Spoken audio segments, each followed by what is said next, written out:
A woman accused of murdering her 6-year-old stepson was in an Eaton County courtroom today. Elissa Kellerman is charged with open murder. Our Rachel Ramsey was at today's preliminary hearing. She's here for you now to tell us what happened. Sherry, Siobhan, today's hearing will resume in April because the prosecutor tells me the medical examiner was out of town. But once they get through this hearing, the judge will decide if the charges will go to a trial. A lot of information was shared today as the first witness was questioned. Did he have bruises to his face? Yes, sir. Bruises to his knees? Yes, sir. Bruises to his arms and legs? Yes, sir. Bruise to his hip? Yes, sir. Okay.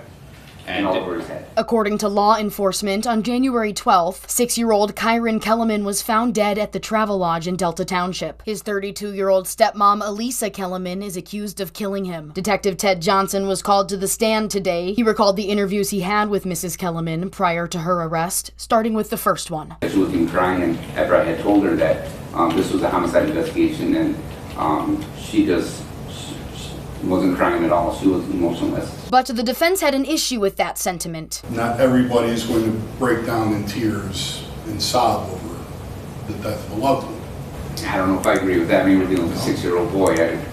I came to tears on that one. Detective Johnson then testified that 3 days later, Mrs. Kellerman attempted suicide. He says once she was released from the hospital, she wanted to speak with him again. And Kellerman told him her husband had punched Kyron in the stomach. Her story just kept changing. She was adding to her story.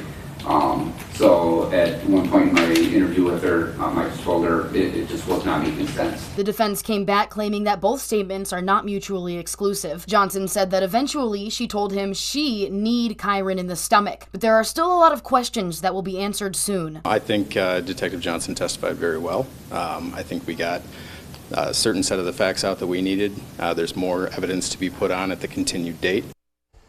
The preliminary examination is scheduled to continue April 15th. I reached out to Kellerman's lawyer for comment, but have not heard back yet. Back to you.